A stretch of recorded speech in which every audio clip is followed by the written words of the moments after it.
인생을 살면서 딱 한 번 기묘하고 또 가슴 한편이 시큰거리는 경험이 있어서 이야기를 해봅니다. 먼저 제가 37살이니까 벌써 16년 전의 일입니다. 2000년 밀레니엄이 지나고 2001년에 대학에 입학한 저는 생활비 마련을 위해 20년이 넘은 아파트 상가 지하에 위치한 한 PC방에서 야간 아르바이트를 하고 있었습니다. 일정은 이제 저녁 8시에 출근해서 다음날 아침 8시까지 일하고 퇴근하는 거였고, 아침 7시부터는 화장실 청소하고 창고 정리까지 하는 일이었습니다. 하지만 당시에 다른 아르바이트들에 비해서는 시급이 매우 좋았던 걸로 기억합니다. 그리고 이 PC방은 동네 건달령들이나 린저씨들이 주로 다니던 곳이라 어린 초등학생들 상대로 화내고 열 올릴 일도 없고, 또 돈 떼먹고 도망가는 사람들도 안 계셔서 일 자체는 밤새우는 거 말고는 하나도 힘들 게 없는 일이었습니다. 그러던 제 생일날이었는데, 아무래도 야간 아르바이트다 보니까 밤늦게 술을 못 먹잖아요. 하여 이제 일 가기 전에 제 친구들이랑 술을 먹고 아르바이트 대타를 못 구해가지고 할 수 없이 출근을 하게 된 날이었습니다. 하지만 아무래도 생일날 출근하는 것이 조금 기분도 꿀꿀하고 그래서 술을 조금 과하게 먹었던 날이었습니다. 아무튼 이제 정신을 차리려고 노력하면서 천천히 걸어서 PC방으로 향해 걸어가고 있는데, 뭔가 주변이 이상하다는 것을 술 때문인지는 몰라도 하나도 눈치를 채지 못하고 있었습니다. 아직은 이른 저녁 8시인데도 아파트에 불이 하나도 안 켜져 있다는 거, 또 아파트가 아무리 낡긴 했어도 지하로 내려가는 곳이 막 전구가 깜빡깜빡거릴 일도 없거든요. 또 게다가 PC방이 있던 지하에는 횟집이나 식당이 있어서 주말 저녁에는 지하 복도가 절대로 깜깜할 리가 없습니다. 근데 그럼에도 불구하고 언제나 출근하던 길이고 또 술까지 먹었기 때문에 아무 위화감 없이 PC방으로 들어갔습니다.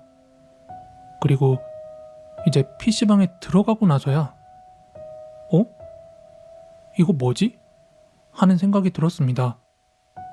어두운 PC방 안은 카운터 쪽에만 불이 들어와 있었고, 나머지는 불이 다 꺼진 상태로 아무도 없었습니다. 언제나 출근할 때마다 자리를 지키던 린저씨들도, 또 출근하자마자 커피 좀 타오라고 하시던 동네 건달 형님들도요. 마치 꼭 뮤지컬에서 핀 조명을 내린 것처럼 카운터에만 조명이 들어와 있었고, 거기에는 전타임 아르바이트 누나가 저를 보면서 활짝 웃으면서 앉아 있었습니다.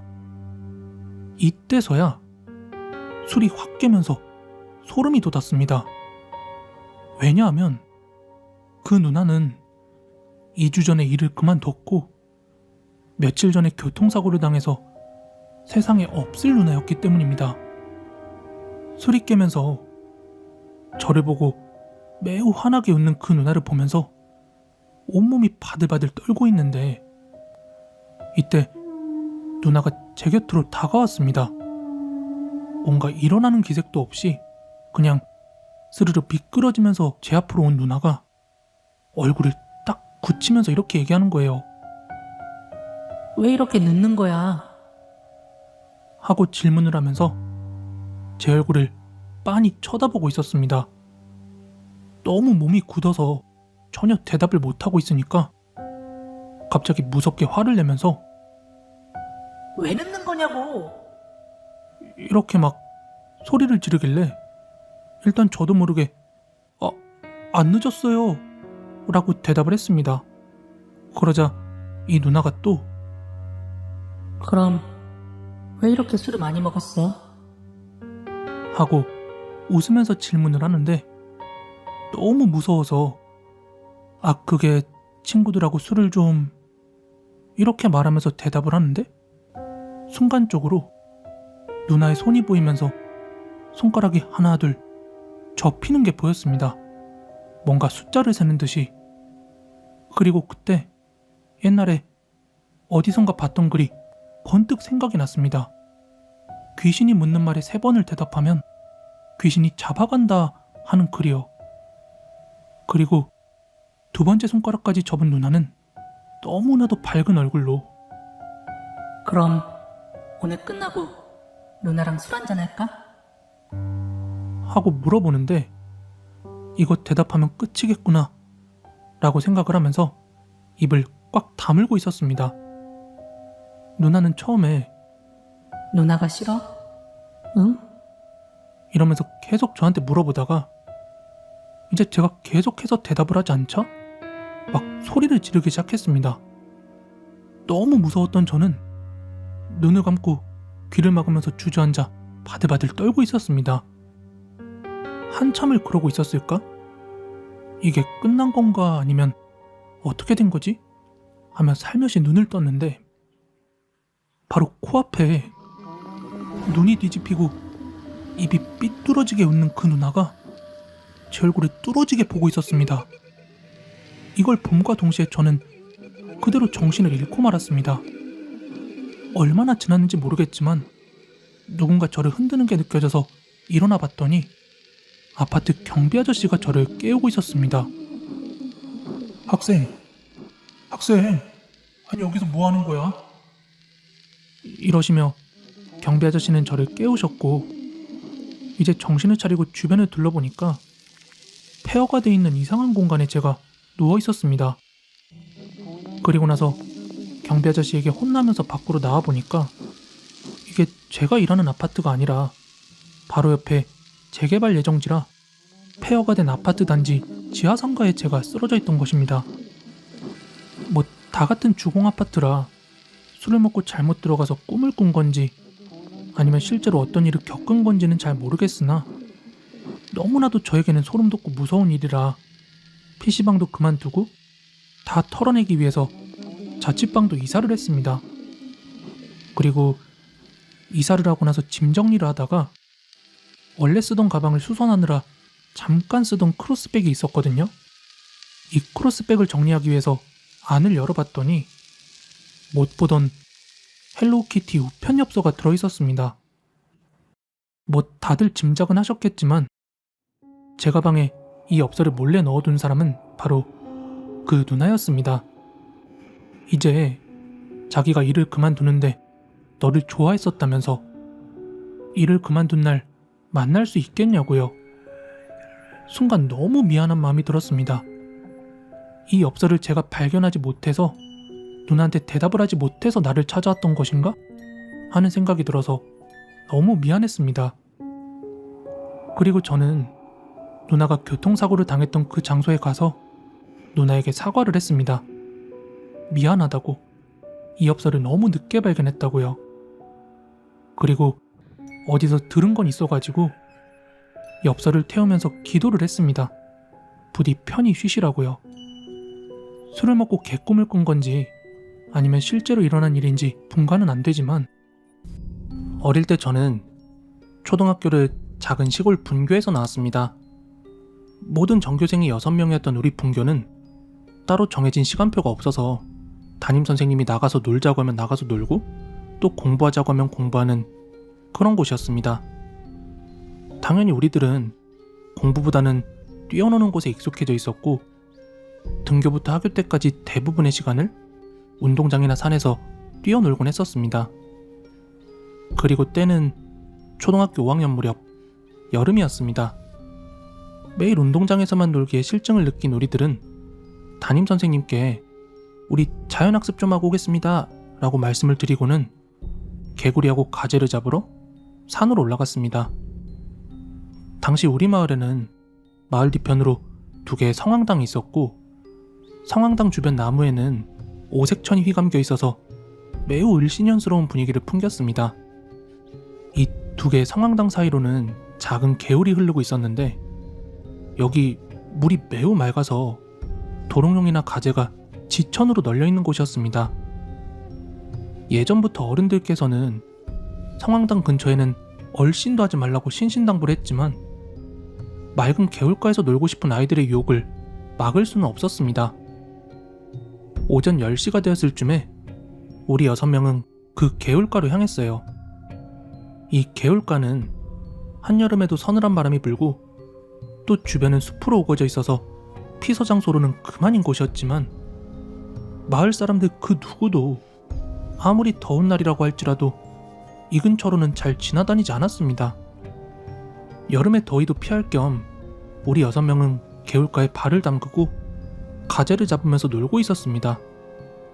그러다가 한 아이가 이 개울가가 어디까지 이어져 있는지 위로 한번 올라가 보자고 했습니다.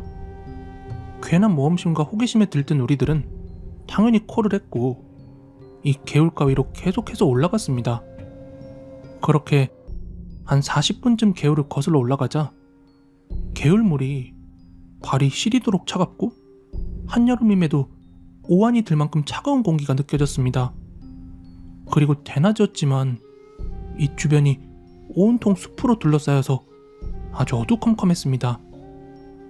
여기서 이제 초등학교 저학년이던 아이 2명이 겁을 먹고 내려가자고 쫄랐어요.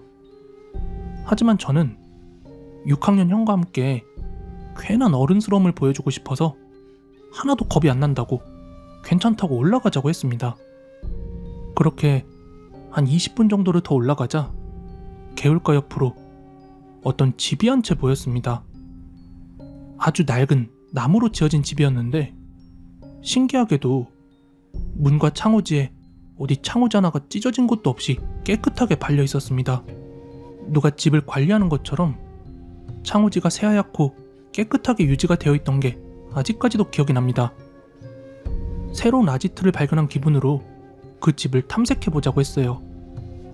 6학년 형이 앞장을 서고 제가 그 뒤를 따라갔습니다. 그리고 나서 문을 열기 위해서 문고리를 잡았는데 정말 느낌이 너무너무 쎄했습니다. 그 기분이 아직까지도 생생한데 이 기분만 떠올리면 아직까지도 소름이 돋아요. 뭔가 이 문을 열면 안 될 것 같다는 생각이 강하게 들었거든요.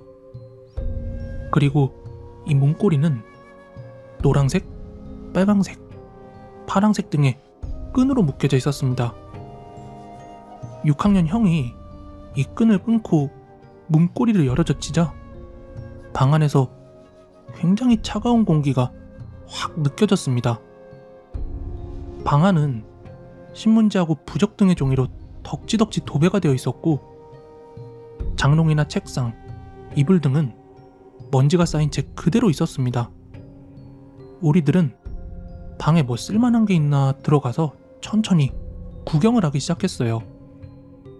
그런데 바로 그때 누가 문고리를 잡아당기는 것처럼 쾅 하고 문이 엄청 세게 닫히더라고요. 방 안에는 저와 6학년 형이 있었고 밖에서 지켜보던 아이들은 비명을 지르면서 도망가기 시작했습니다. 형이랑 저도 적잖이 당황을 했지만 하나도 겁을 안 먹은 척하면서 다시 문을 열려고 하는데 문이 안 열렸습니다. 정말 세게 밀었는데 문이 요지부동, 마치 누가 밖에서 똑같은 힘으로 미는 것처럼 문이 덜컹덜컹만 할 뿐 열리지가 않았습니다. 여기서 저와 형은 멘붕이 오고 울면서도 계속 문을 밀었습니다. 이때 약간 정신을 잃은 것처럼 기억이 희미하기도 하고요. 그리고 바로 그때였습니다. 이 집안에 있는 창호지들이 미친 듯이 떨리기 시작했습니다. 막 종이가 팽팽하게 바람에 떨리는 소리처럼 파르르 파르르 하는 소리가 사방을 뒤덮었습니다. 그리고 누군가 창호지를 손톱으로 팍팍 긁는 소리도 심하게 났습니다. 이때 저랑 6학년 형은 이 문을 발로 걷어차면서 부수고 밖으로 나왔습니다. 우리는 이미 제정신이 아니었기 때문에 개울을 따라 필사적으로 달려내려갔습니다. 그때가 늦어도 오후 1시 정도밖에 되지 않았을 텐데 밖은 밤 10시는 된 것처럼 아주 깜깜했습니다. 개울가를 따라 마을까지 뛰어내려오자 먼저 도망쳤던 아이들이 끝에서 기다리고 있었습니다. 우리는 눈물범벅이 되어 오들오들 떨면서 어떻게 된 일인지 모여서 얘기를 나눴습니다. 근데 한 초등학교 저학년 아이가 얼굴이 새파랗게 질려가지고는 자기가 그 집에서 뭔가를 봤다 라고 이야기를 하는 겁니다. 문이 쾅 닫히고 나서 다른 아이들과 함께 도망쳐 뛰어내려올 때 잠깐 뒤를 돌아봤대요. 거기에는 하얀 머리를 풀어헤치고 검은 소복을 입은 여자가 막 까르까르하는 소리를 내면서 문을 꽉 닫고 있었다고 하는 겁니다. 모두들 소름이 돋았지만 어른들에게 혼날 것이 무서워서 오늘 있었던 일은 비밀로 하자고 굳게 약속을 했습니다. 그리고 학교로 돌아가서 수업을 듣고 집으로 하교를 했는데 이때부터 심상치 않은 일들이 일어나기 시작했어요. 이때 저는 그 꺼림칙한 집에서 도망쳐 나오느라 옷은 엉망에다가 얼굴도 눈물 자국이 선명한 채로 집으로 돌아왔어요. 엄마가 학교에서 무슨 일이 있었냐고 물었지만 사실대로 말할 수가 없어서 그냥 개울가에서 놀다가 뱀을 봐서 무서워서 도망치다가 그랬다 하고 둘러댔습니다. 이상하게 한기가 느껴지고 몸이 으슬으슬 추웠던 저는 제 저녁만 먹고 일찍 방에 들어가서 이불을 덮고 누웠어요. 잠깐 잠이 들고 한 몇 시간쯤 지났으려나? 깜깜한 방 안에서 누군가 나를 지켜보고 있다는 느낌이 강하게 들더라고요. 어두워서 잘 보이진 않았지만 확실히 내 방 안에 누군가 있다는 걸 느낄 수가 있었어요. 너무 겁이 났던 저는 소리도 지르지 못하고 아주 천천히 눈을 떴습니다. 누군가 내가 누워있는 발끝 부분에 서서 나를 내려다보고 있는 실루엣이 어렴풋이 보인 거죠. 이 실루엣은 좌우로 천천히 몸을 흔들더니 갑자기 무당이 구슬하는 것처럼 방방 뛰면서 까르까르 소리를 냈습니다. 있는 힘을 다해서 소리를 질렀습니다. 밖에 계시던 엄마, 아빠, 그리고 할머니가 아니 무슨 일이냐고 막 달려오셔가지고는 불을 켰어요. 그리고 나자 이제 그 형체가 거짓말처럼 사라지더라고요. 이때 저는 그 검은 실루엣이 내던 까르까르 소리가 너무 소름 돋았고 그 저학년 동생이 했던 말이 생각나서 도저히 잠을 이룰 수가 없었습니다. 결국 저는 울면서 부모님과 할머니에게 모든 사실을 털어놨습니다. 그러자 할머니의 낯빛이 굉장히 어두워지더니 저보고 너 그 문 그대로 열어놓고 왔니? 하고 추궁을 하셨죠. 있는 그대로 그렇다 하고 대답을 하자 할머니가 내일 아침 날이 밝는 대로 마을 사람들하고 무당이랑 함께 그 집에 가봐야겠다라고 하셨어요. 이날 저는 알 수 없는 이유로 열이 40도 정도로 아주 심하게 올라서 알아누웠습니다. 시골에서는 밖으로 나갈 차편이 없었기 때문에 부모님이 저를 밤새 간호하시며 해열제만 계속 떠먹이셨습니다.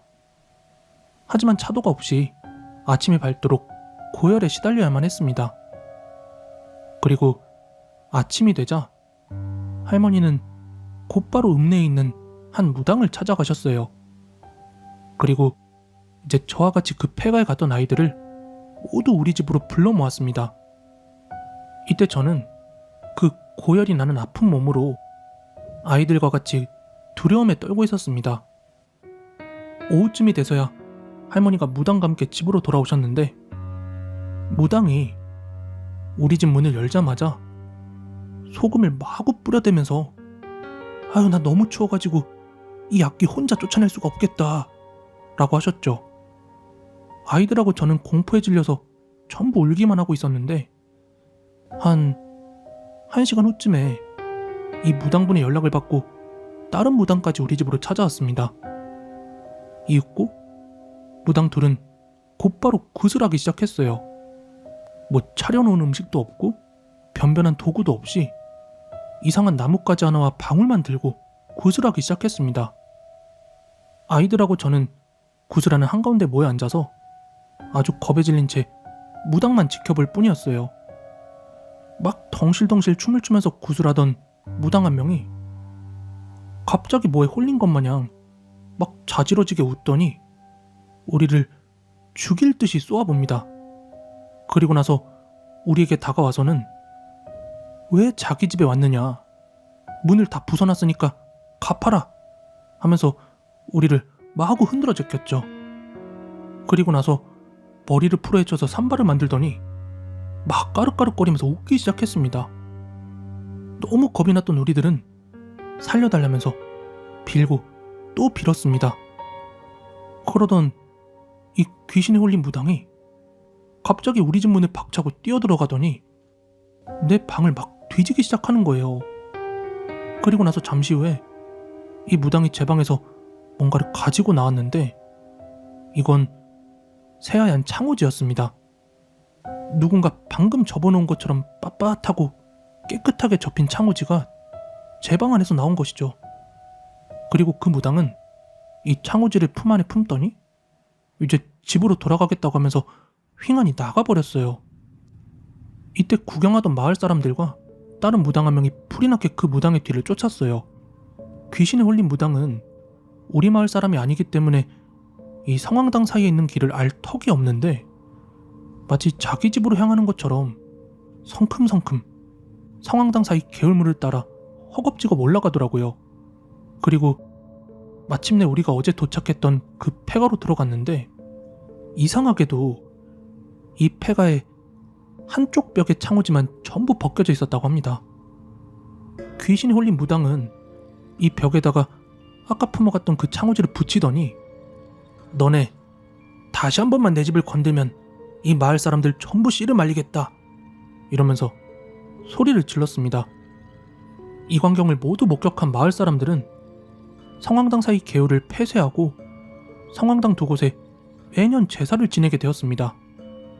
이 일이 있은 후 저와 아이들은 한동안 어른들의 꾸지람을 들었고 학교 외에는 아무것도 가지 못하도록 단단히 감시를 받았습니다. 몇 년 동안이나 우리는 암묵적으로 이 일에 대해서는 얘기하지 않았고 나중에 각자 성인이 돼서 대학에 간 이후에서야 조금씩 그날의 일들을 이야기하게 되었습니다. 저는 그날 내 방에서 왜 창호지가 나온지에 대해서 그 이유를 전혀 알지 못했고 무당이 그걸 어떻게 찾아냈는지도 알 수가 없었습니다. 근데 그때 당시에 6학년이었던 그 형이 한 번은 술에 취해가지고 제게 고백을 하더라고요. 이 폐가에서 도망쳐 나오던 때 누군가 본인의 손목을 잡는 느낌이 들었다고 합니다. 그래가지고 돌아보니까 하얀 창호지가 손목에 칭칭 감겨져 있었다고 했어요. 너무 겁이 났던 형은 이 창호지를 찍고 그대로 도망을 쳤는데 뭔가 이 창호지를 가지고 가야만 아이들이 우리들의 이야기를 믿어줄 거라는 생각에 창호지를 본인의 주머니가 아니라 바로 제 주머니에 몰래 넣었다는 겁니다. 결국 그 창호지에 귀신이 붙어서 저를 따라온 것이었죠. 이미 오래전의 일이기 때문에 그 형을 원망하거나 미워하진 않지만 제가 그 일을 겪은 이후에 폐가라든지 폐교 혹은 유명한 귀신이 나온다는 스팟에는 절대 얼씬도 하지 않게 되었습니다.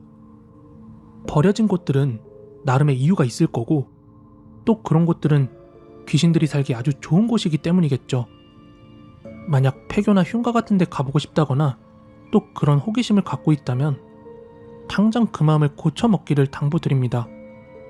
그리고 이미 다녀온 경험이 있는 분들은 본인의 몸에 귀신이 들러붙은 것은 아닌지 한 번쯤은 의심해 보시길 바랍니다.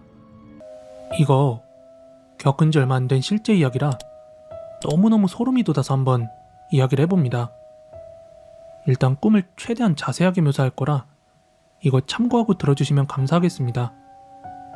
원래 저는 꿈 같은 거는 전혀 잘 안 꾸는 스타일이고 예지몽이라는 건 이야기로나 들어봤지 이런 일이 저한테도 일어날 줄은 상상도 못했습니다. 우연이요? 일단 한번 들어보시면 이거 제가 왜 이야기하는 줄 아실 겁니다.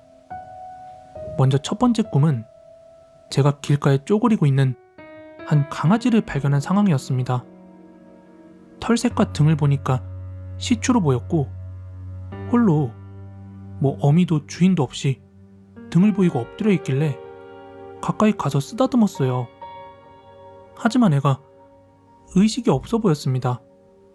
너 괜찮니? 하면서 얼굴을 들어가지고 살피는데 이때 갑자기 얼굴이 싹 떨어져 나가면서 훤히 파인 채 속살이 그대로 보이는 겁니다. 마치 가면처럼 떨어져 나왔지만 이건 가면이 아니라 정말로 그 강아지 얼굴 가죽이었어요. 이걸 손으로 들고 화들짝 놀라면서 다시 얼굴에 덮어줘야 할지 뭔지 이러지도 저러지도 못하고 있었습니다. 뭐 당연히 현실이었다면 병원을 데리고 가던 주인을 찾아주려 했을 테지만 이게 꿈이라 그런지 제가 하염없이 그 얼굴 가죽을 들고 서서 아 이거 가만히 들고 있다간 얼굴 가죽이 괴사될 텐데 하면서 막 이러지도 저러지도 못하다가 잠에서 깨고 말았습니다. 아 다행이다 꿈이었구나 이러고 이제 아침을 맞이했죠. 일단 참고로 제 직업이 프리랜서라 항상 집에서 작업을 해서 조금 스케줄은 여유로운 편입니다. 아무튼 그렇게 아침을 맞이한 뒤에 마트가 10시간에 먹을 것 좀 사기 위해서 마트를 향해 외출을 하던 중이었습니다. 마트를 향해서 한참 걸어가던 중에 이제 제가 지나오는 길 중에 마트를 끼고 이렇게 우회전 차로가 있는 인도가 있거든요. 여기에는 또 건널목이 있습니다. 한참 제가 이제 거기를 지나가고 있는데 이 우회전 차로 건널목에서 그러니까 제 뒤쪽이죠. 한 아줌마의 절규 소리가 들려왔습니다. 화들짝 놀래가지고 뒤를 돌아봤을 땐 차마 믿기 힘든 장면이 보였어요. 이 건널목 앞에 멈춰야 되는 차가 신호를 무시하고 그대로 달리면서 목줄에 매여있는 한 강아지를 밟았어요. 이 강아지가 시추였습니다.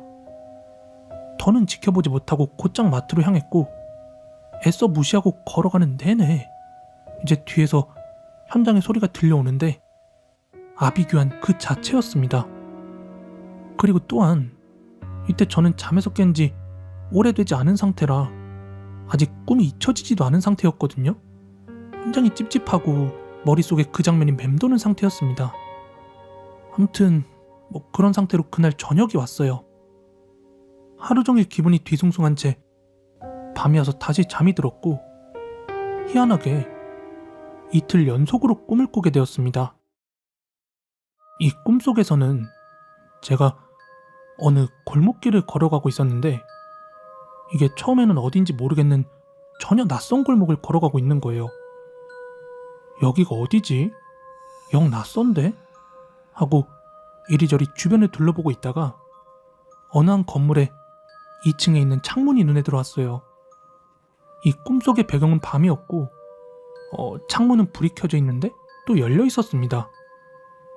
열린 창문 밖에는 분명히 철학관이라고 인쇄된 상호 스티커가 붙어 있었죠. 그리고 곧 열린 창문으로 한 중년의 남자가 옆모습을 보이면서 안에서 쓱 걸어서 지나가는데 이 남자의 뒤로 어떤 여자 귀신이 달라붙어 있었습니다. 왜 그 셔터라는 영화에 보면 귀신이 남자 주인공을 목마타고 있잖아요. 흡사 그런 모습이었습니다. 뭐였지? 내가 잘못 본 건가? 왜 그런 생각이 들었냐면 이 중년 남자의 목에 성인 여자가 매달려 있는 게 뭔가 이질적인 장면이잖아요. 아무튼 그렇게 뚫어져라 보고 있다가 한참을 다시 지나가지 않으시길래 아이 뭐였지? 하면서 다시 길 쪽으로 시선을 돌렸어요. 그런데 어라? 아까 낯선 그 골목길이 다시 우리 동네로 바뀌어 있었습니다. 그리고 나서 딱 꿈을 깼어요. 별거 아닌 꿈이지만 너무나 생생하게 꿈을 꿔가지고 어제 일 때문에 신경이 예민해져서 또 꿈을 꿨나 보다 이렇게 생각을 했어요. 그리고 그날 이제 점심을 먹고 소화 좀 시킬 겸 헬스장에 러닝머신을 타러 향하고 있던 중이었는데 막 삐용삐용거리면서 도로가 시끄러운 거예요. 보니까 소방차 여러 대가 막 요란스럽게 지나가더라고요. 어디 불이 났나? 이렇게 생각하고는 일단 제 갈 길을 갔습니다. 그리고 곧 헬스장에 도착을 했어요. 이 헬스장이 5층이라서 러닝머신이 있는 바로 맞은편에 창문이 있는데 이 창밖으로 거리가 훤히 다 보여요. 근데 저 멀리에서 연기가 피어오르는 게 보이더라고요. 아, 불이 난 게 맞나 보구나 하고 생각을 했고 이제 운동 다 끝나고 집에 돌아가면서 괜히 무슨 일인지 좀 궁금해서 그쪽으로 돌아서 집으로 가고 있는데 화재가 난 건물을 보고 또 잔뜩 겁을 집어먹고 말았어요. 왜냐하면 원래 저는 평소에 뭐 그쪽 건물에 뭐가 있었는지 자세히도 안 봤고 신경도 안 쓰고 있었는데 불이 났던 건물에 2층이 바로 철학관이 있었던 겁니다.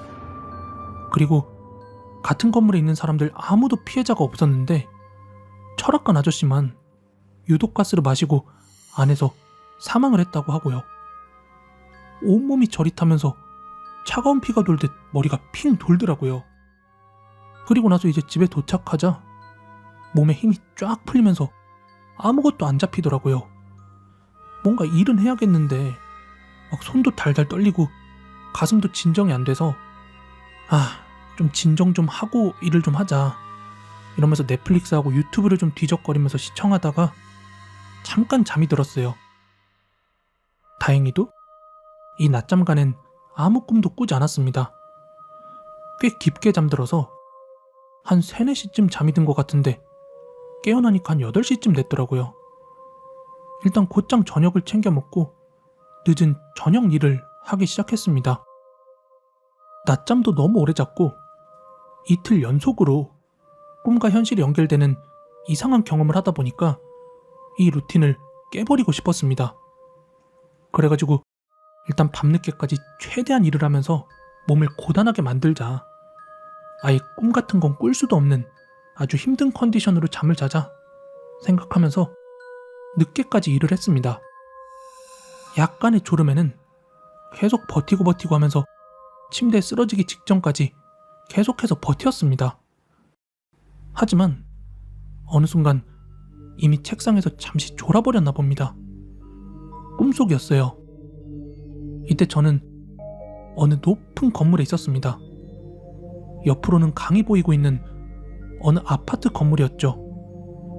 원래 평소에 저는 우울함이랑은 전혀 거리가 먼 사람이지만 이때만큼은 당장이라도 눈물이 날 것처럼 매우 슬픈 감정이 선명했습니다. 그러더니 뭔가 제 의지와는 상관이 없이 제가 이 아파트 건물에서 휙 뛰어내리는 겁니다. 그리고 나서 이제 바닥에 닿기 직전에 우웅 하면서 발작 가득 떨면서 꿈에서 깼습니다. 깨고 나니까 책상이었죠.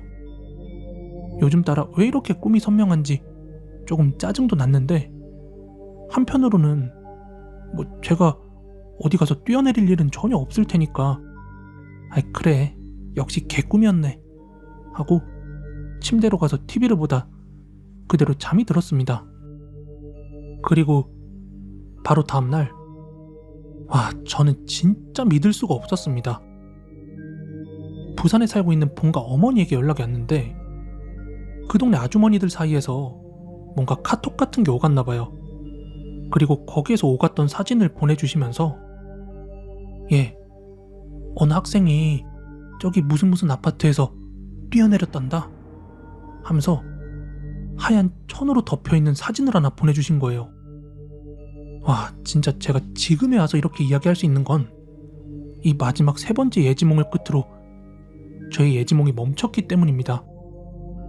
이렇게 구체적이고 3번의 연속된 예지몽이 단순히 우연이라고 치부할 수 있을까요? 아마 이후에도 계속해서 이런 꿈이 반복되고 있었다면 저는 지금 절이나 무당집을 찾아갔겠죠. 그것도 아니라면 저나 제 가족들의 신상에 문제가 생기는 그런 꿈을 꾸고 있었거나요. 아무튼 다행히도 현재 저는 파주에서 마을버스를 운행하고 있는 남자입니다. 시간이 늦어지면 불 꺼놓고 정차도 안 하면서 달리는 그런 버스 본 일 있으시죠? 이거 회차하는 차량인데요. 시간표를 막차까지 마치고 이제 차고지로 회수하는 차량들입니다. 3월 중순이었습니다. 하루 종일 힘들게 일하고 회차를 해야 하는 때였습니다. 버스를 멈춘 상태에서 혹시 타고 있는 사람이 있는지, 분실물이 있는지, 또는 쓰레기가 있는지 점검차 내부를 한 바퀴 돌았죠. 안에는 아무것도 없었고 저는 운전석으로 돌아가서 내부에 있는 등을 전부 다 껐습니다. 그리고 봄이 오지 않은 오슬오슬한 날씨에 몸을 한번 떨며 기어를 넣고 출발을 했습니다. 드드드 거리면서 오래된 구형 버스가 앞으로 나아가기 시작했고, 원래 저는 버스를 출발하면서 내부의 백미러를 한번 보는 버릇이 있습니다. 그날도 힐끔 한번 백미러를 봤는데 어두운 좌석들 중에서 뒤에서 세 번째 의자에 어떤 여자가 창밖을 보고 있었어요. 깜짝 놀래가지고 차를 다시 세웠습니다. 분명히 아무도 없었는데? 생각을 하면서 내부 등을 켜고 돌아서 일어났죠. 근데 버스 안은 휑하니 아무도 없었습니다. 아까 그 여자가 앉아있던 자리를 보면서 내가 뭘 보고 착각했나? 하면서 다시 앉아가지고 등을 끄고는 백미러를 확인했어요. 여전히 그 자리에 앉아있었습니다. 백미러를 노려보면서 오싹해지는 걸 느꼈습니다. 다시 한번 등을 켜고 돌아봤거든요. 근데 그 자리는 비어 있었습니다. 저는 그 상태로 뭘 보고 내가 착각을 했는지 한번 찾아보려고 하다가 문득 짜증이 났어요. 아이, 피곤해 죽겠는데 뭐 하는 거야. 빨리 들어가서 자자. 하는 그런 기분으로 다시 등을 끄고는 백미러는 쳐다도 보지 않고 출발했습니다. 주변으로는 차도 거의 없었고 도로 옆으로는 비닐하우스와 논이 있는 한적한 곳이었지만 왠지 그날만큼은 속도를 내지 못했습니다. 왠지 제 지금 상태가 의심스러워서 이 깜깜한 곳에서 사고라도 날까봐 조금 더 긴장하게 되더라고요.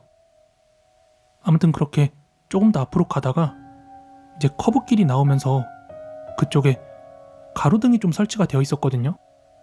그래서 거기를 지나면서 혹시나 하고 백미러를 다시 한번 힐끔 쳐다봤습니다. 그 자리에는 아까 그 자세로 확실하게 그 여자가 앉아있는 겁니다. 숨이 가빠졌어요. 아니, 이게 어떻게 착각일 수 있겠어. 저게 어떻게. 또 다시 보니까 이 도로 포장 상태가 안 좋아지면서 덜컹거리면 이 여자의 몸도 같이 흔들렸습니다. 너무 리얼하게. 몸에 한기가 돌면서 땀이 나는 게 느껴졌어요. 왜냐고요? 무서우니깐요. 원래 평소에는 겁이 많은 편도 아니고 귀신 이야기 같은 것도 굉장히 재밌게 듣는 편이에요. 또 여지껏 저는 귀신을 단 한 번도 본 적이 없었어요. 있으면 한번 봤으면 좋겠다. 이런 식으로 말하고 다닌 적도 있었는데 아까 백밀러 확인할 때는 너무 놀래가지고 차가 흔들릴 지경이었어요. 핸들이 꺾인 거죠. 하지만 지금 저는 운전 중이니까 막 숨을 몰아쉬면서 야, 정신 똑바로 차리자. 정신만 차리면 돼. 이렇게 다짐했습니다.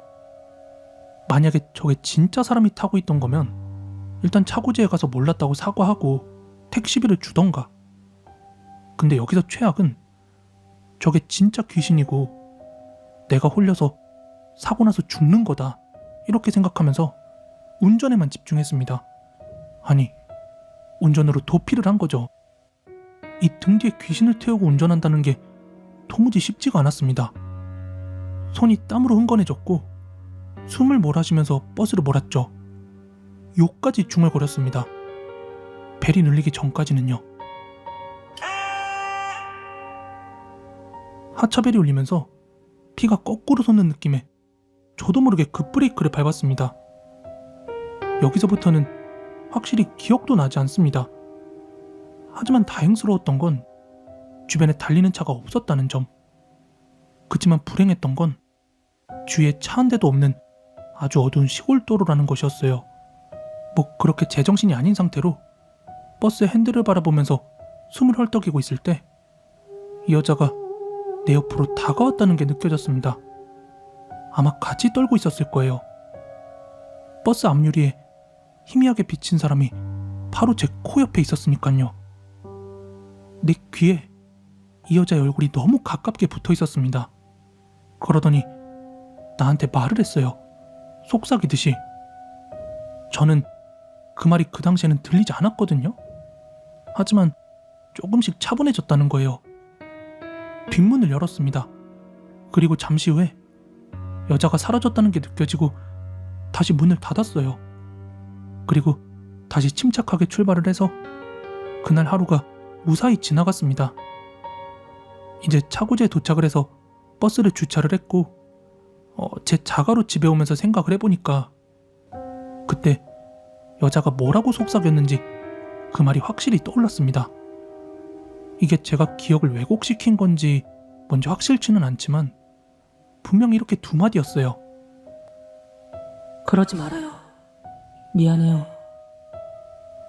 속삭이는 음성이라 확실치는 않지만 뭔가 슬프게 느껴지는 음성이었어요.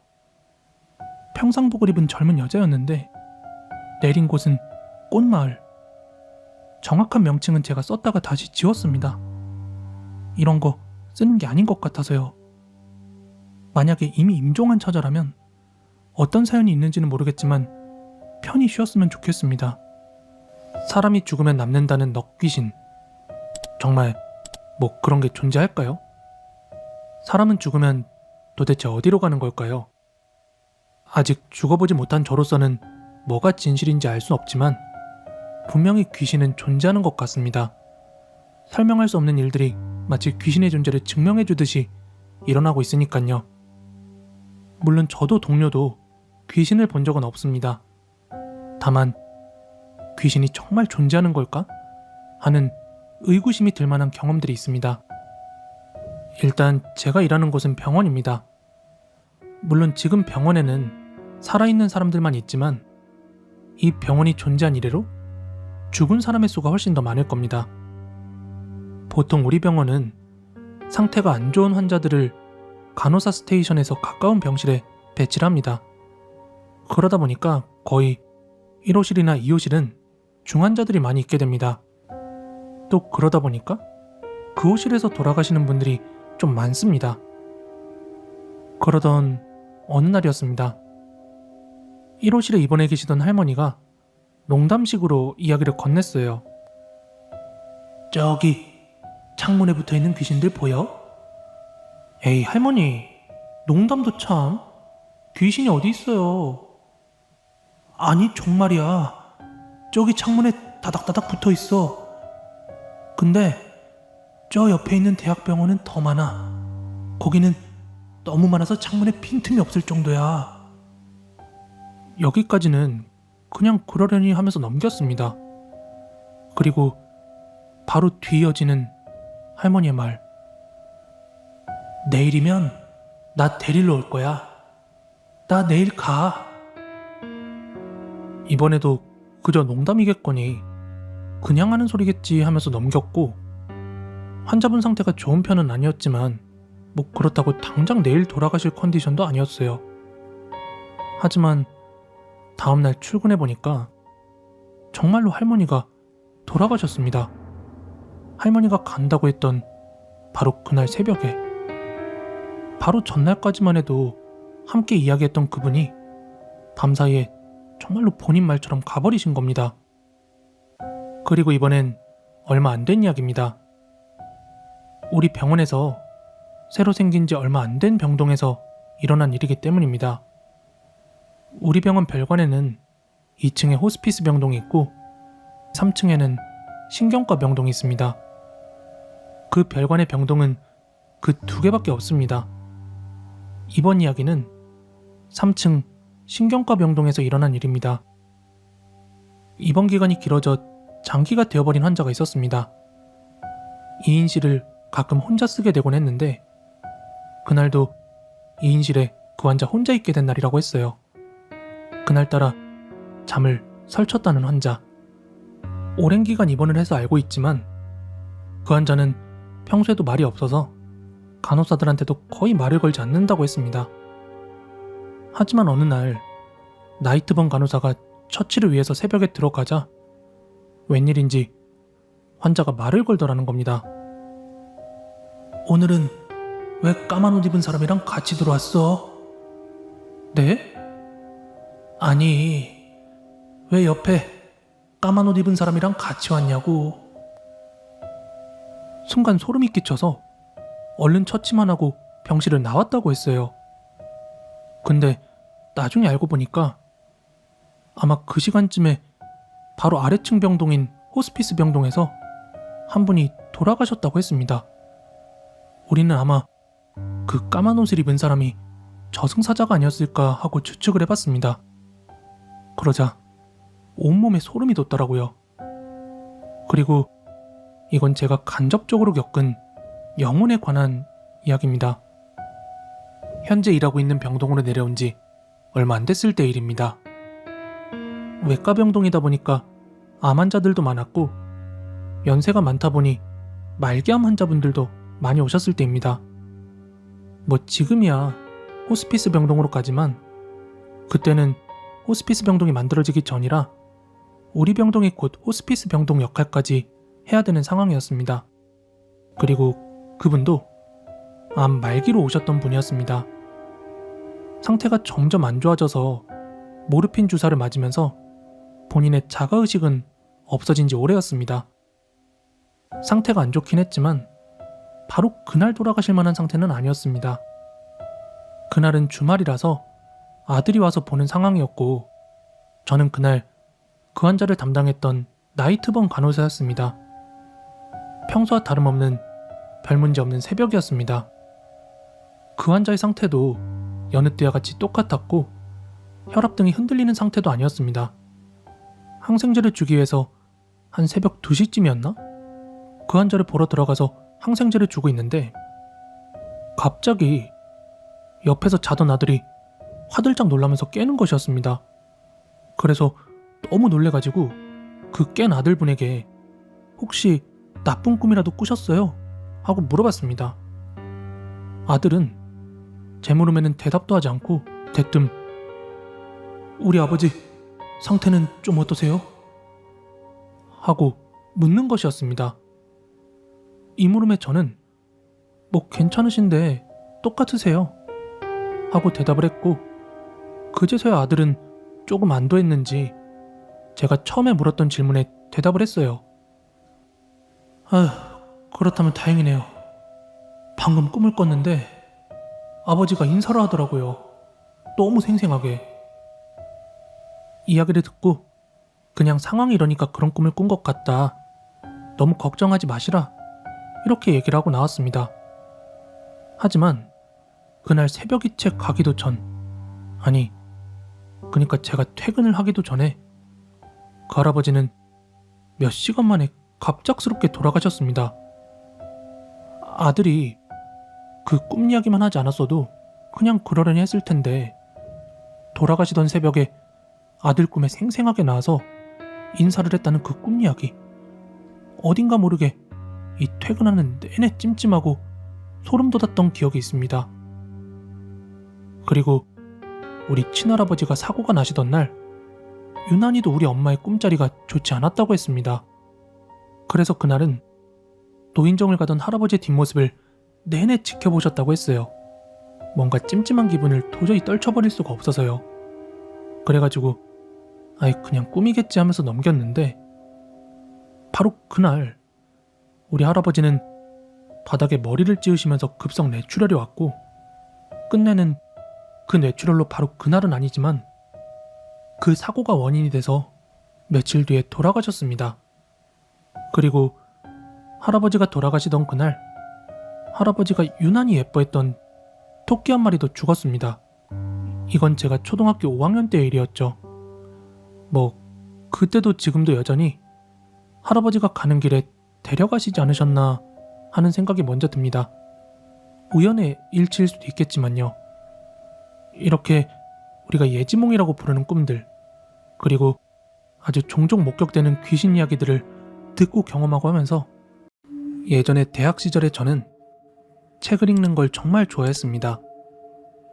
혼자만의 시간을 가지며 고요한 분위기에서 공부하는 게 좋았고 아무래도 그러다 보니까 거의 매일같이 도서관 열람실에서 시간을 보냈습니다.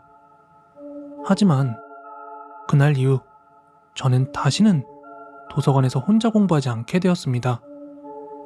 그날도 평소처럼 도서관으로 향했던 날이었어요. 오후 늦게 강의가 끝난 뒤에 저녁 늦게까지 남아서 공부를 하고 갈 생각이었습니다. 열람실에 도착했을 때는 사람도 적었고 매우 조용했습니다. 이제 저는 평소처럼 창가 쪽에 있는 좌석에 자리를 잡고 앉았고 책을 펼쳐놓고 노트 정리를 하면서 공부를 시작했습니다. 그런데 이때 문득 옆자리에 누군가 앉아있는 걸 깨달았습니다. 언제 왔지? 아까 처음에 자리에 앉을 때만 해도 옆자리는 비어 있었는데 그새 누군가가 앉은 듯 했습니다. 누군가 싶어서 이제 고개를 돌려 슬쩍 그 사람을 봤는데 순간적으로 숨이 멎을 뻔했습니다. 이 사람은 온몸이 흠뻑 젖어 있었습니다. 아주 긴 머리카락은 축축하게 늘어져서 책상 위로 늘어뜨려져 있었고 낡은 원피스 같은 옷이 물에 젖은 채 몸에 착 달라붙어 있었습니다. 심지어 바닥에는 물이 뚝뚝 떨어지는 소리가 희미하게 들리고 있었습니다. 이때 저는 너무 놀래가지고 숨을 죽이고 있을 수밖에 없었습니다. 비를 맞았나? 라고 생각하기에는 전혀 비가 오는 날도 아니었고요. 무엇보다도 이 사람에게서 나는 물비린내가 너무 강했습니다. 마치 오래된 물웅덩이에서 올라오는 것 같은 썩은 냄새였습니다. 왠지 오싹한 기분이 들어 살며시 자리에서 일어나 도서관을 빠져나가려고 했습니다.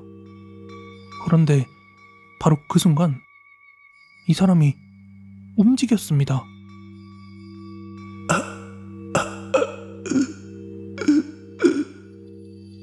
낮고 깊은 신음소리가 들렸습니다. 마치 익사 직전에 숨 넘어가는 사람이 내뱉는 것 같은 그런 소리랄까?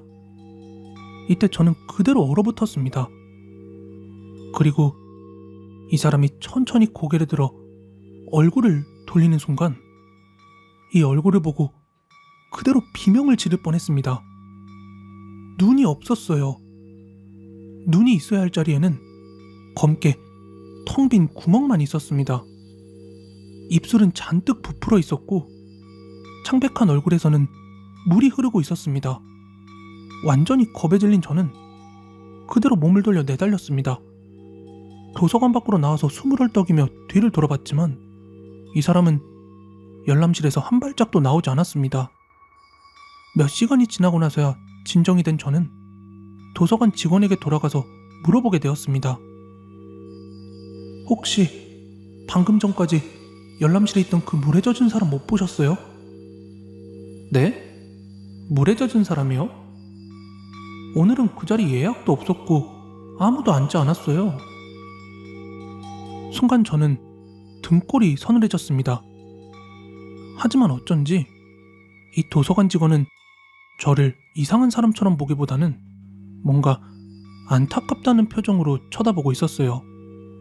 그리고 나중에서야 알게 된 사실인데 이 도서관이 지어진 터는 오래전에 작은 연못이 있던 자리였다고 합니다. 이 도서관 건물이 세워지기 전에 이곳은 학내 연못 자리였는데 과거에 이 연못에서 한 여학생이 익사한 사건이 있었다고 합니다. 아무튼 그 뒤로는 다시는 그 도서관에서 혼자 공부하는 일은 없었습니다.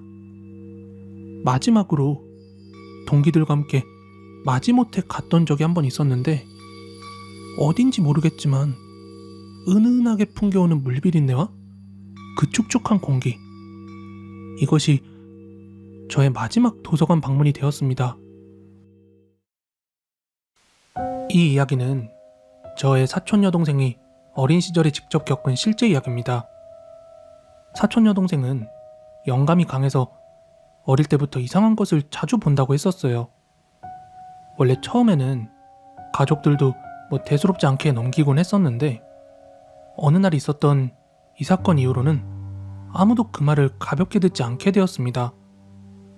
사건이 있었던 그날 A는 유난히 겁을 먹은 모습이었다고 합니다. A는 그날 한 오래된 아파트에 그 단지 내 놀이터 있죠? 여기서 친구들과 놀고 있었다고 합니다.